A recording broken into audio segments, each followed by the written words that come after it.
And the question is, what do you see when you look out the window that's visible but not yet seen by others? And the question, when Frances first asked me that question, I just kind of stared at her a little dumbfounded and like, how do I even answer that? Leadership is a matter of how to be, not how to do. Bright future, that's one of my favorites, of course. Be ye an opener of doors. To serve is to live.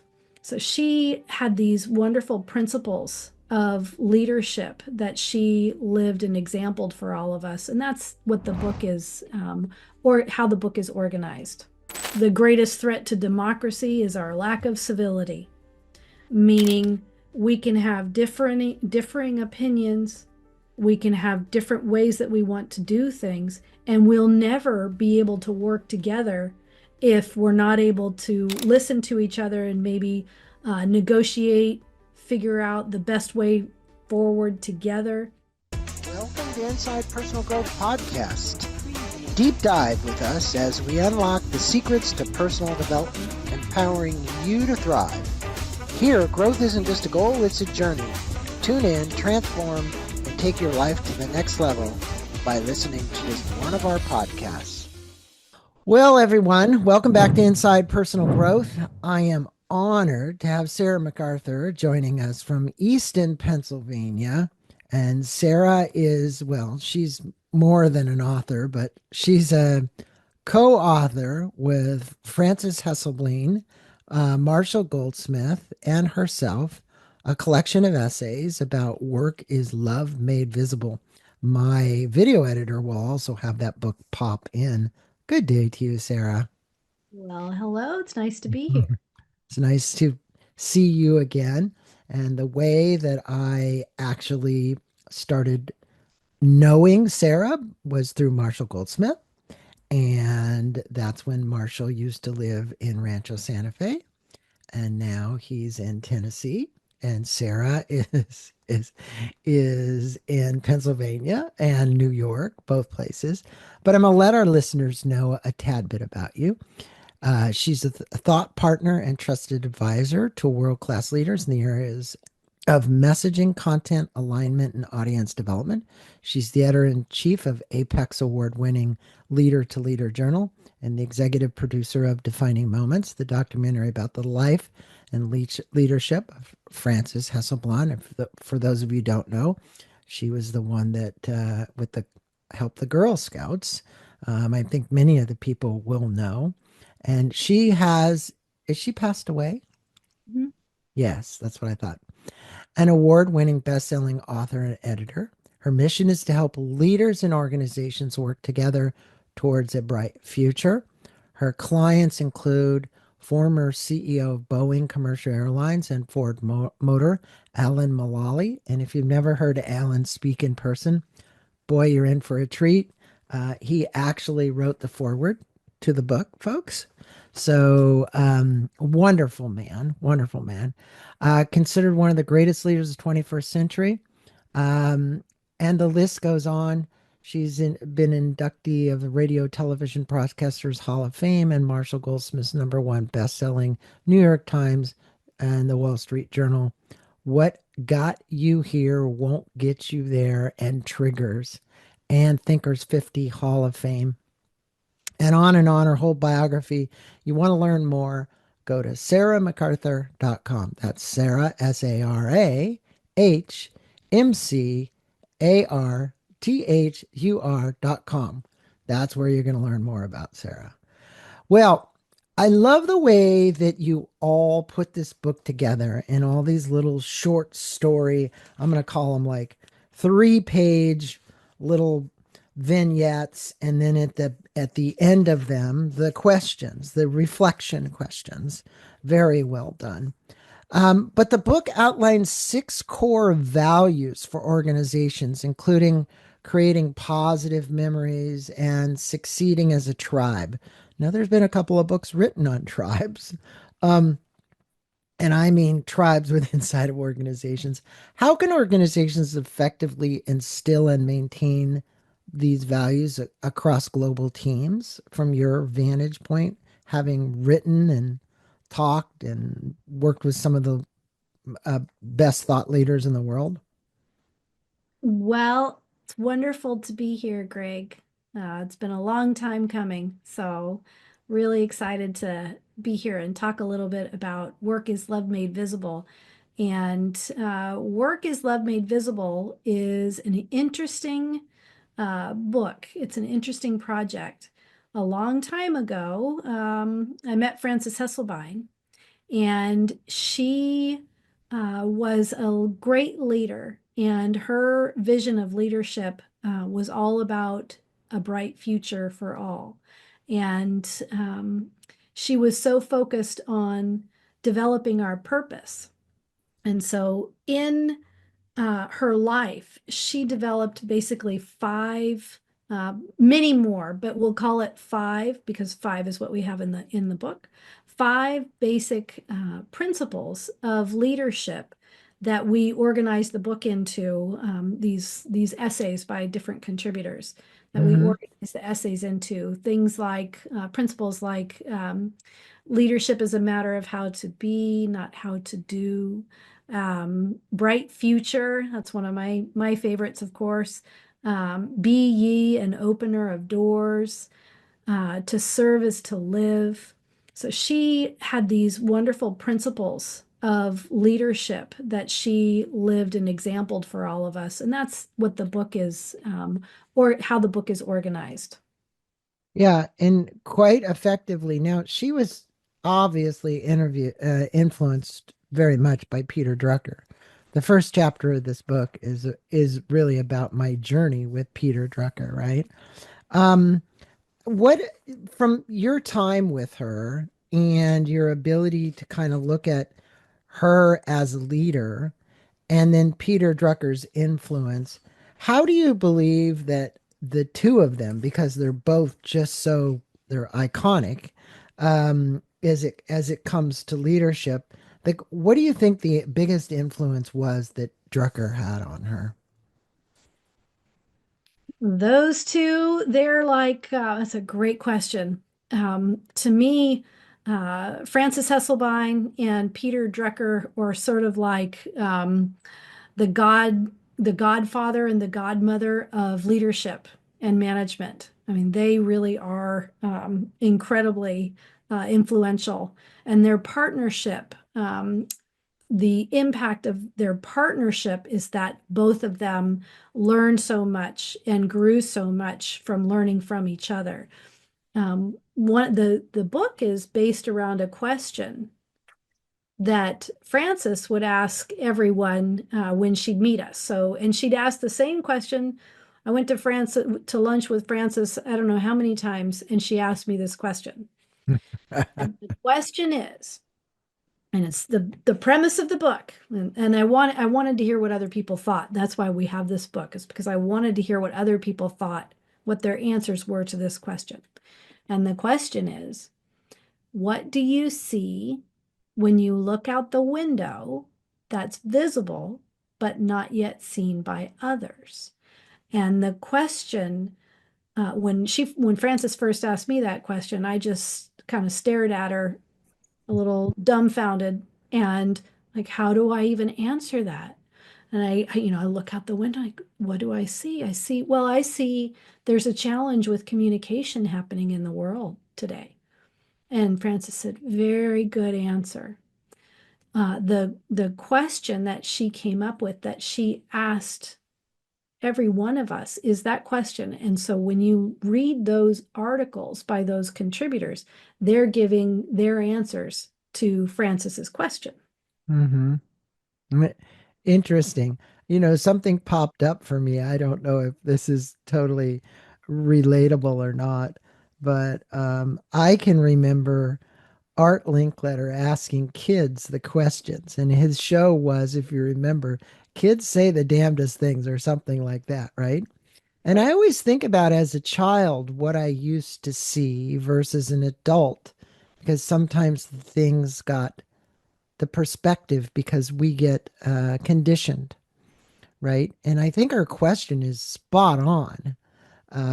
because we need to see what I think is invisible, what we can create into making visible. I always say turning the invisible into the visible. And that would bring me to a man who's done a lot of that. You worked with. This is like the second chapter, and it's called The Evolution of Leadership Yesterday, Today, and Tomorrow.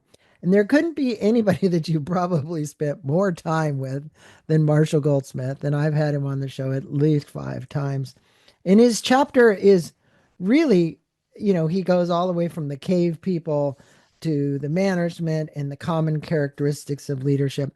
What did Sarah learn from Marshall Goldsmith as Marshall being such a thought leader and an influence that he's had on you, and as it relates to this book as well?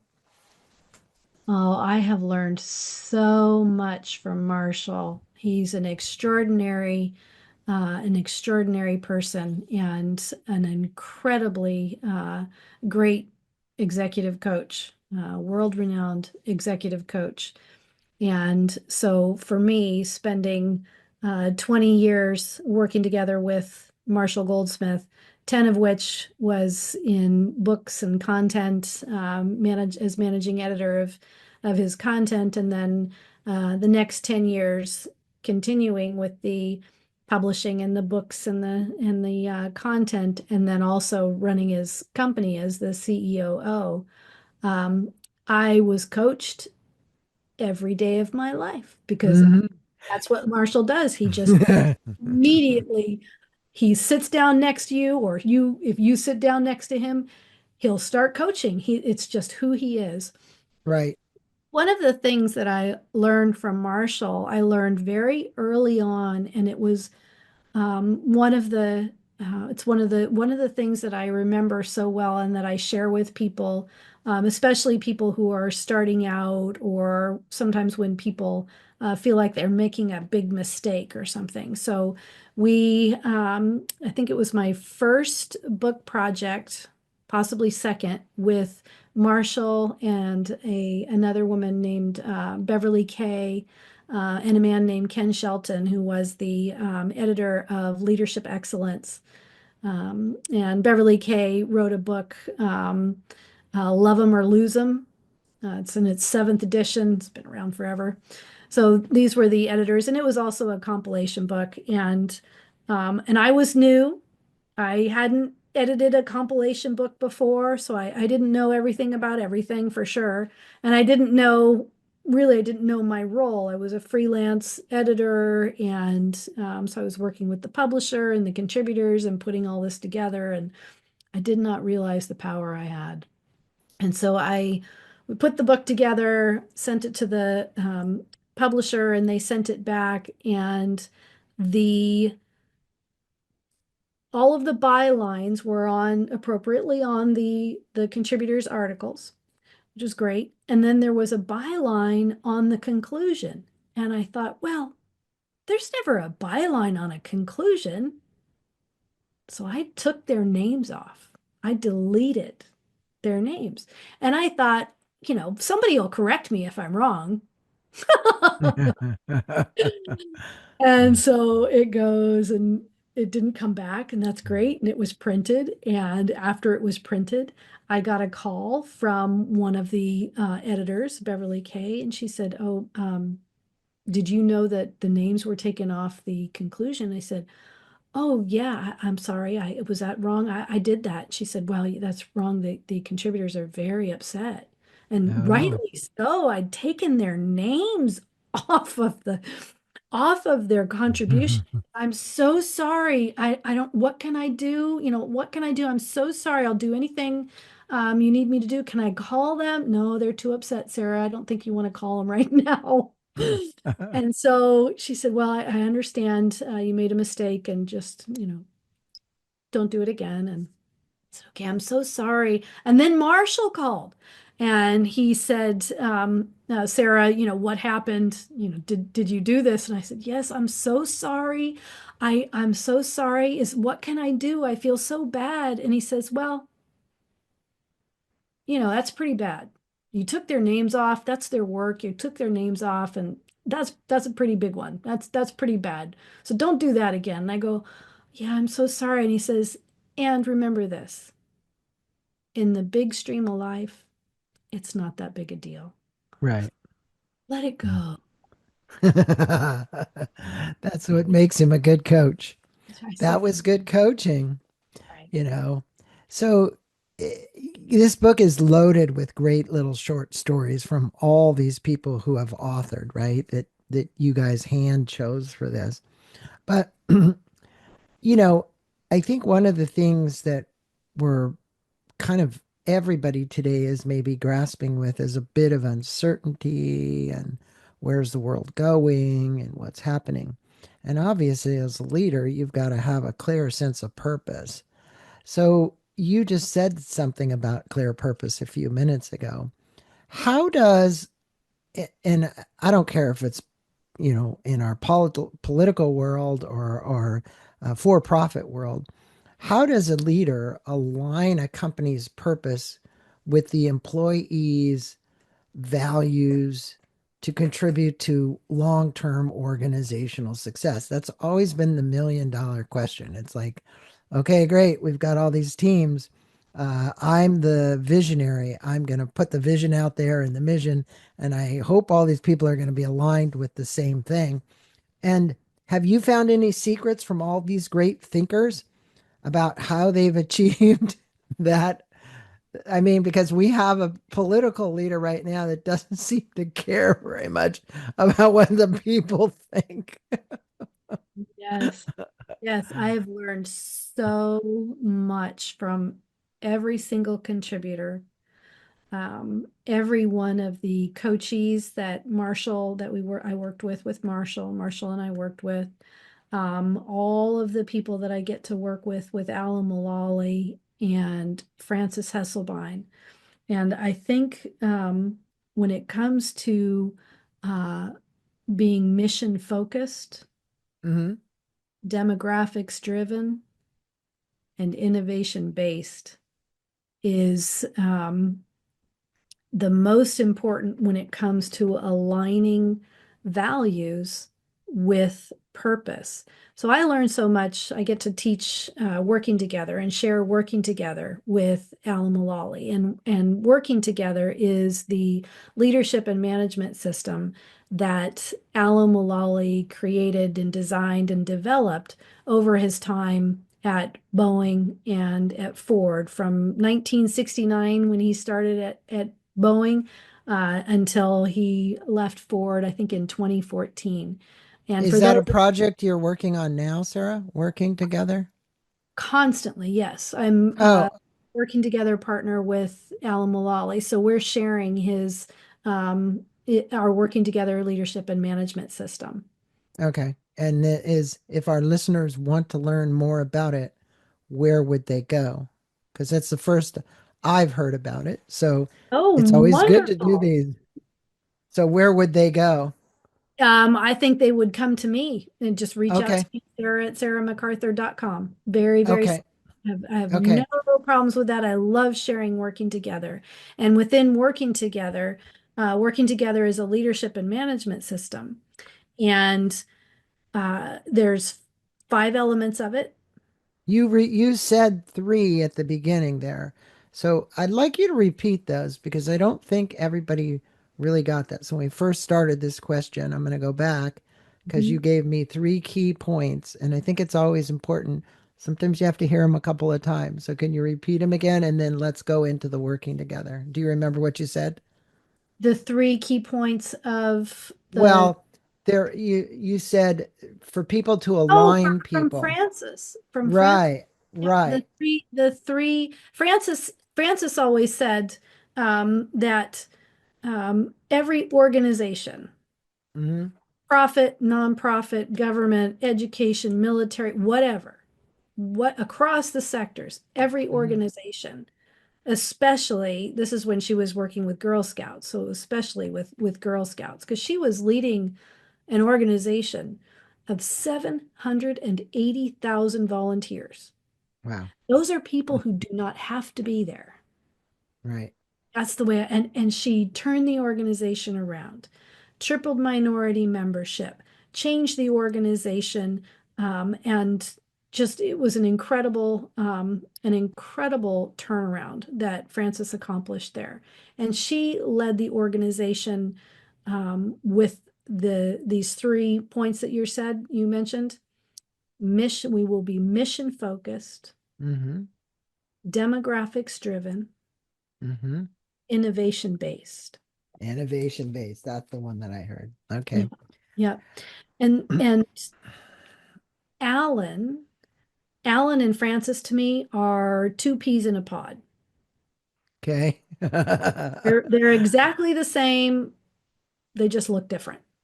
And Alan has developed a system for us that Mm-hmm. allows us to implement Francis's principles and practices, Francis's Ah, key concepts, key leadership theory.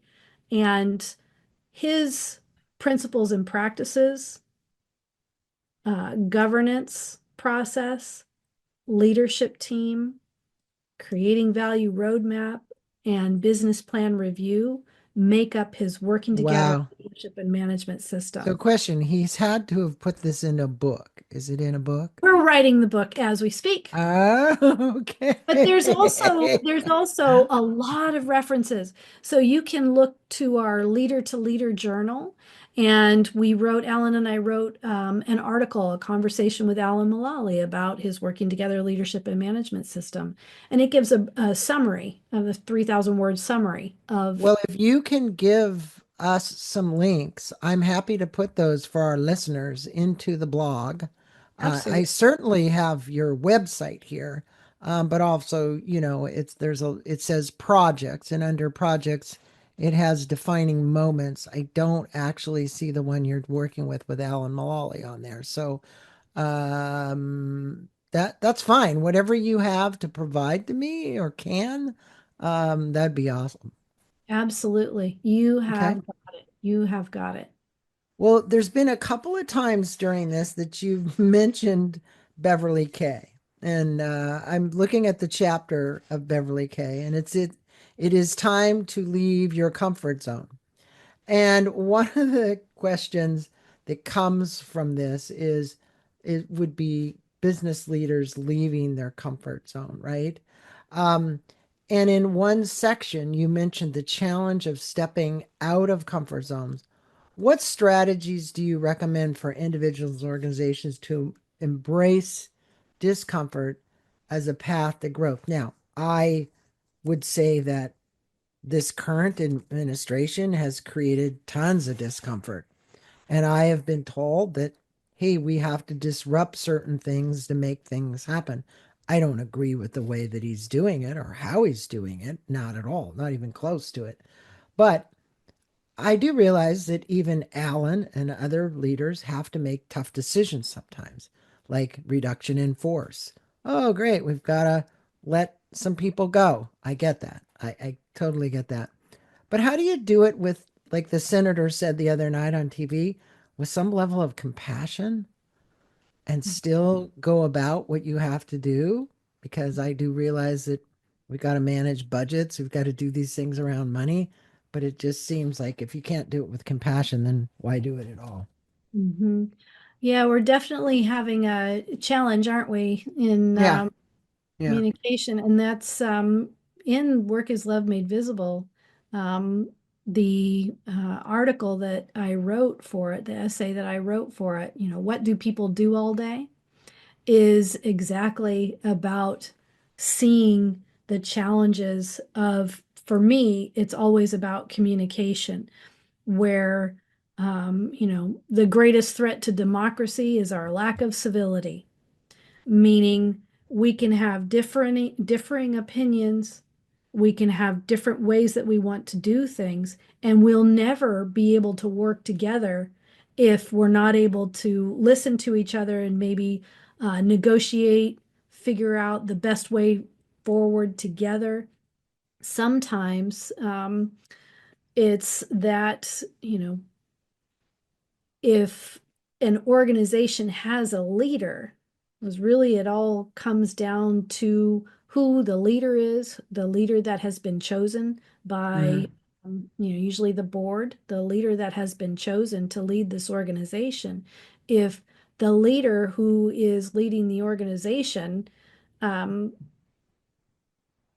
doesn't have the principles and practices of, say, putting people first, including everyone, um, not managing a secret, not making jokes at other people's expense, having a creating a compelling vision, comprehensive strategy, and a relentless implementation plan. If the leader isn't focused on those things that align the organization, then it's not, you're not going to have an aligned organization with our working together leadership and management system. I always go back to that, and I want as many people as possible to learn about it, to implement it in their Hmm. organizations to the best of their ability. And it's really, it seems like it's a lot. And Well, then, it is. It is a lot, but at the same time, I think you said a second ago or a few seconds ago, Alan has taken all the knowledge and wisdom from these great leaders and kind of consolidated it into that, including things like talking about our goals and our KPIs and our these kind of things, which along with the philosophical part of leadership also comes this, how do you want to call it? Managing the metrics part of it as well, which he was always great at doing. He was just a master at that. And I think when you put the two together and you do that with, as you say, the degree of civility and compassion and understanding with the workforce, you can move mountains. Because you can't change what you don't measure, right? So that's one of the key aspects of things, and I love that. Um, so the next thing that comes up for me in this book is this coaching and curiosity. Okay, so I'm curious by nature. I wouldn't have done 1,200 podcasts with different authors over the last 17 years. But you describe the coaching as staying curious longer and delay giving advice. Okay. Or delaying advice giving, I should say. That's really an interesting one because the first thing coaches want to do, they're being paid to do, is give advice. So, what practical tools can leaders use to develop that coaching mindset? It's like, okay, I'm a coach. This person's hired me to be their coach. The first thing I want to do is I want to give advice. But this whole part about being curious longer, mhm, okay? mhm. What is it that a coach can learn by being curious longer before providing advice? Oh, I think everything. And that article, I believe, is by Michael Bungay Stanier, and it's based on his book, The Coaching Habit, Hmm. where and then he did a second book about asking questions. And what he's talking about I is, know Michael, so. yep, love him. Yep. And I think that's his article about being curious and about coaching. He was writing about um, giving people time to get through their entire Hmm. issue on their own before giving them any advice. And he might ask a question, like he might say, okay, tell me tell me what's your challenge or your issue or what's happening Right, here. And they would right. say, well, it's this, and this. And you go, tell me more. And they go, oh, okay, well, this, and this. And you go, okay, tell me more. Yeah. So rather than giving them advice or suggestion, Hmm. it was getting them to really think through what was happening, what their issue was. I love that. Frances, back to what I learned from Frances and what Frances learned from Peter Drucker. So Frances learned from Peter Drucker. She always used to say she had 3 tattoos. And one was from Peter Drucker. It said, ask, don't tell. And so this book Work is Love Made Visible is based on a question that Frances asked. That question is based on a statement that Peter Drucker made. So Peter Drucker in the 80s or 90s was in an interview with Forbes, interviewer from Forbes, and the Forbes interviewer said, "Oh my God, Peter Drucker, how do you always know what's going to happen in leadership and management? I mean, you always like 20 years out, you're predicting what's going to happen." And total throwaway line. Peter Drucker says, I just look out the window and see what's visible but not yet seen by others. Throwaway line. Frances picked up on that throwaway line from that article and did what Peter had taught her. She turned it in, she asked, don't tell. She turned it into a question that she asked everyone she met. What do you see Out the window. when you look out the window that's visible but not yet seen by others? So You know Frances, who else did that, Sarah? Not to interrupt, but she's been on the show and she's in your book, Rita McGrath. oh, I love that article. Fabulous article about So, the so, so Rita is about connecting the dots, right? You can't look in the rearview mirror, you gotta look in the forward. But the point is if you can start to see and connect relationships, that would also be a Malcolm Gladwell kind of thing, right? So you're trying to connect what it is. So you become your own predictive analytics. You don't need to go to Chat GBT. You can say, hey, I gathered intelligence from here, from here, from here, and I realized that this is probably what's going to happen, or the probability is pretty high. Yeah? Would you I, agree? I would Yeah. agree. I would Yeah. definitely. So in Rita's chapter about that, because she is in here, um, you know, what did you learn from Rita? I can tell you what I learned from the interview, but I would love to know what you actually learned from Rita and how it's actually helped you be a better prognosticator of your own future. Rita McGrath is an incredible educator and thinker. She's just absolutely incredible. And from that article, first, Rita had some things going on when she was going to submit the article. And what I learned is that it was really important to her that she contribute to our book. And so she was so clear and so conscientious in communicating with me what was happening and why. So that part I loved about the connection and relationship, that she really cared about it. And what I learned from Rita and reading her article when I got it is about the looking at the overall picture Hmm. and the connections and the pieces that come together. Like you never really know why something is happening at the moment.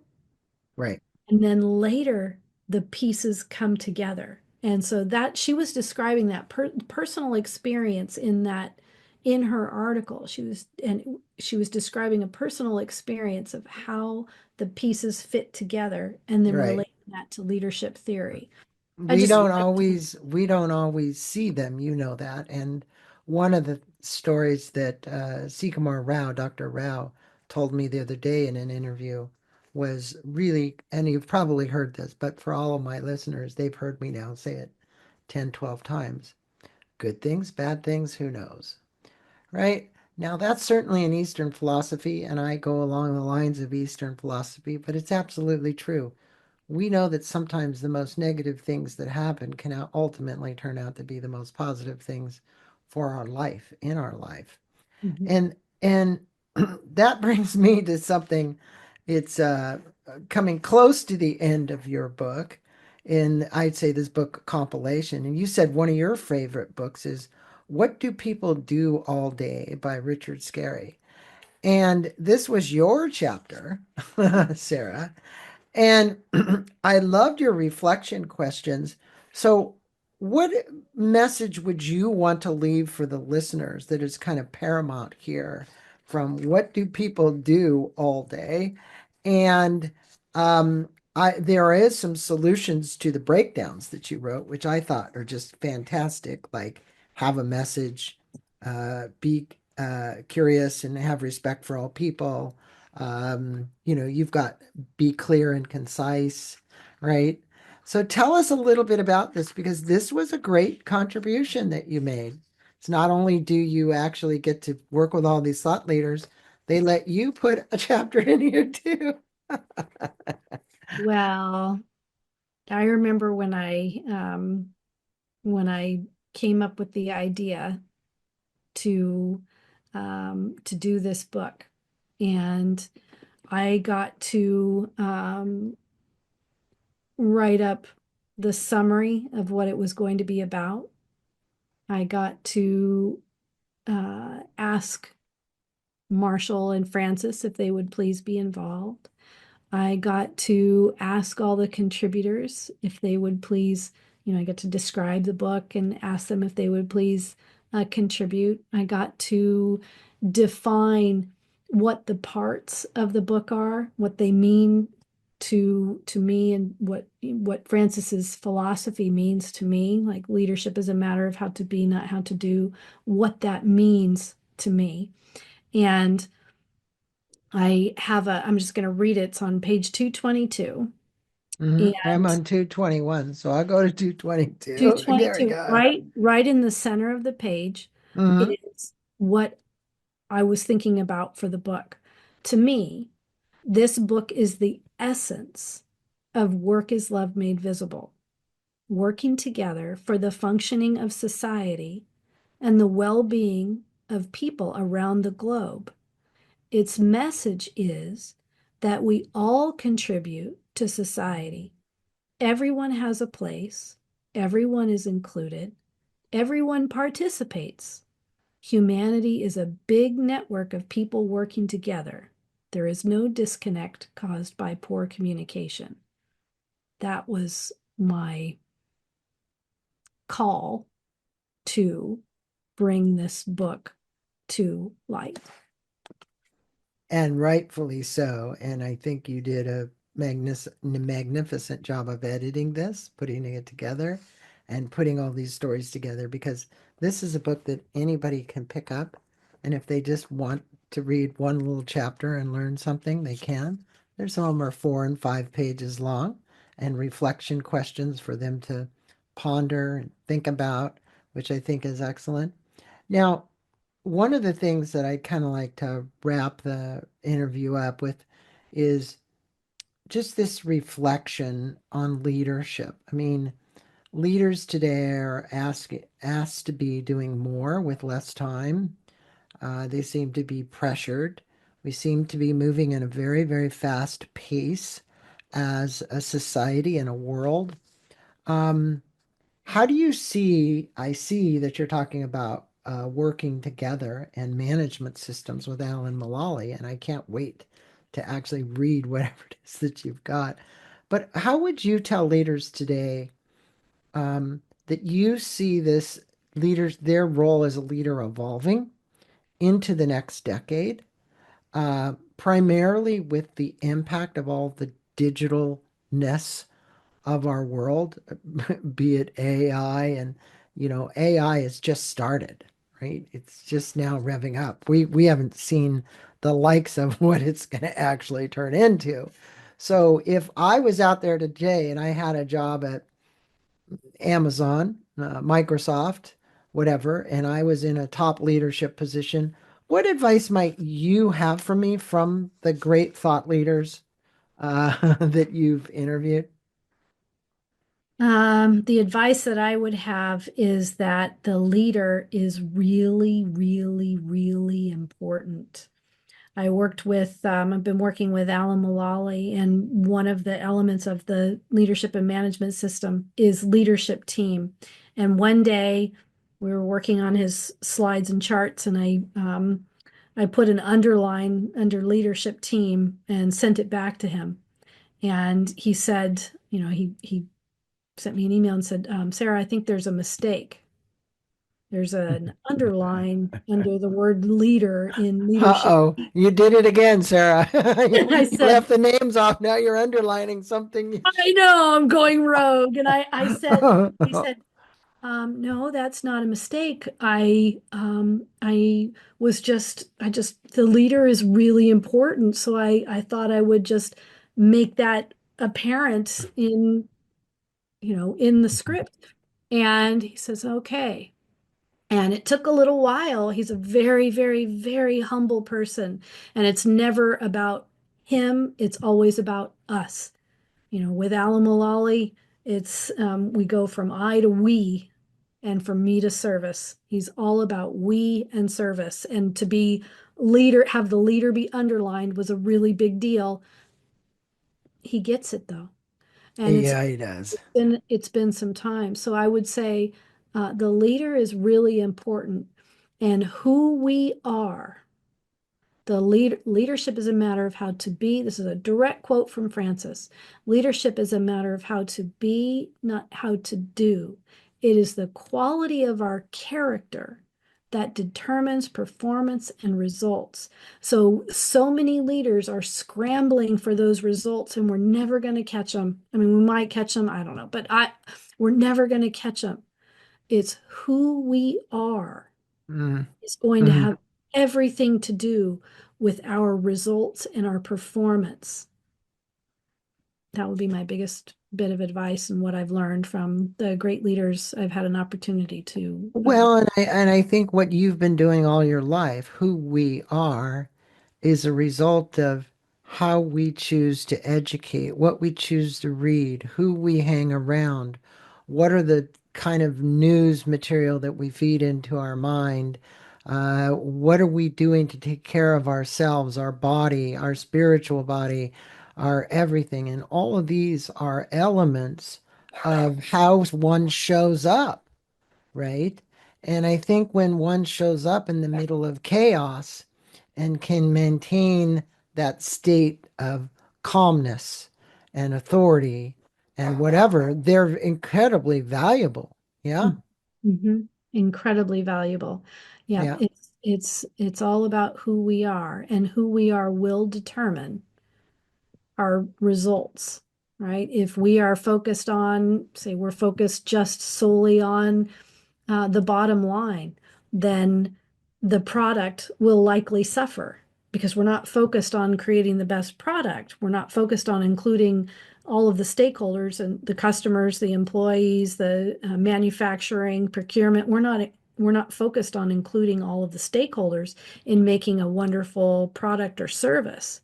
We're focused on something, we're focused on the bottom line, and we may achieve that bottom line, but the rest of the areas will suffer. Just as if we don't have that bottom line included in what we're doing, that will suffer. So to me, it's inclusion, it's stakeholder-centered leadership. That's to me where we're headed. That's what working together is all about, is stakeholder-centered leadership. And it's a difficult thing to do because as a stakeholder-centered leader, it's not command and control leadership. It's not top-down leadership. It's stakeholder-centered, where the leader, who is really, really important, isn't there to tell everybody what to do. The leader is there to facilitate all of these knowledge workers, customers, input from all of the stakeholders. The leader is there to facilitate that to help us move forward. Now, I think that's our way forward. And I think we're at a crux in right now. We're at a definite point Or in time. crossroads. We're at a Yep, we're at a crossroads of that. crux. We're at a Yeah. crossroads. Yeah. And I appreciate that perspective because I think reading books like this one, Work is Love Made Visible, reading other books like well, it's not a book yet, but like Working Together in Management Systems. So for all of my listeners, what you're going to do if you want to reach out and get more information about this book, see the other books, but also about what we've talked about a little bit here is Alan Mulally and his work, which is Working Together, which Sarah is now editing into a book, which I'm sure is going to be a great bestseller. Congratulations to you guys, two guys coming together to do this. Um, and, because it's really, as we've learned, whether it was Peter Drucker or it was Francis or it was Marshall, all of these things, it's the sum of all the pieces, right? And if you're managing all the pieces, like I'm going to say, we said Rita McGrath says, look out the window and see what you can see. That's obviously Francis's statement as well. What do you see, but what don't you see, right? Mhm. Um, and I think that is a wonderful question to be asking right at this time, especially with the kind of environment that we're in. And I think the question is, what are we not seeing that we can have an impact on, Mhm. Mhm. right? Yep. Yeah. Absolutely. Yeah. And I think what I don't see, maybe you do. So maybe I should ask you, what do you see when you look? Yeah. I It's like visible. that one too. Inclusion. I don't have to know it all. Well, Sarah, honor, pleasure, wonderful book, wonderful contributions from all kinds of authors. So, for all of you out there, go out today, get a copy. We're going to put a link to Amazon. We'll put a link to Sarah's website as well. And Sarah, can't wait to see you when you come here to San Diego. We'll sit down and break bread. Enjoy the rest of your afternoon, and namaste to you.